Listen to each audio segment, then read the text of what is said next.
Hi friends, అందరూ ఎలా ఉన్నారు? బాగున్నారా? నేను కూడా బాగున్నాను. ఇవాళ నాటుకోడి గ్రేవీ కూర చూద్దాము. అన్నీ మీకు వివరంగా చెప్తానండి, చూస్తూ ఉండండి. అల్లం ముక్క కాస్త సాఫ్ట్గా అవ్వాలి. ఉల్లిపాయ, టమాటాలు, కొత్తిమీర, జీడిపప్పు ఫ్రై చేసుకున్నాం. సాఫ్ట్గా అయిపోయినాయి ఉల్లిపాయ.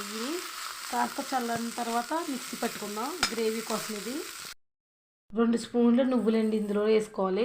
మిక్సీ పెట్టుకుంటాం కదా. రెడీ అయిపోయిందండి, మిక్సీ పెట్టేసుకుందాం. ఇప్పుడు కర్రీ చూద్దాం. అదే కడాయిలో కాస్త ఆయిల్ వేసుకుని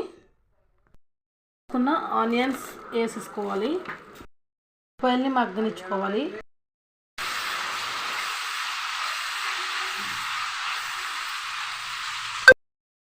ఉల్లిపాయలు అడుగున మారకుండా ఉంటాయి.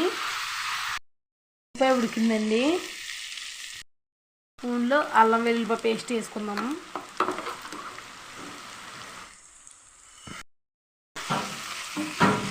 కాస్త కలుపుకుందాము. నాటుకోడి ముక్కలు వేసుకుందామని ఇందులోను మగ్గాక అప్పుడు గ్రేవీ వేసుకుందామని ఇందులోను మూత పెట్టుకుని కొత్త మాసం మగ్గిందండి. ఇప్పుడు ఎంత మనం చేసుకున్న పేస్ట్ ఆ గ్రేవీ అంతా ఇది వేసుకోవాలి. ఇప్పుడు 10 నిమిషాలు మగ్గాలండి. ఇది ఆయిల్ పైకి వచ్చేదాకా ఉడికించుకోవాలి మనం. ఇప్పుడు నాటుకోడి కదండి, ఇంకా టైం పడుతుంది. ఇంకా ఇది మగ్గాలి, బాగా ఉడకాలి. స్పూన్ పసుపు,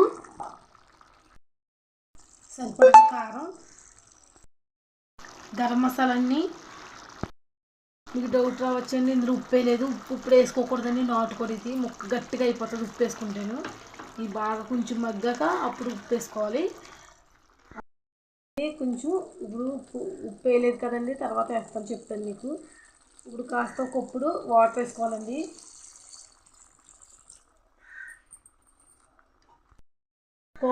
ఇది చాలా టైం పడుతుందండి, నాటుకోడి కదండి. ఇదిగోండి ఇలా ఉడుకుతున్నప్పుడు ఉప్పు వేయలేదు కదండి, ఉప్పు కొల్లు వేస్తున్నాను కూరలోను. ఉడుకుతుందండి, ఉడికిపోయింది. ఇంకా కొంచెం ఉడకాలి. కాస్త గరం మసాలా 1 స్పూన్, కొత్తిమీర,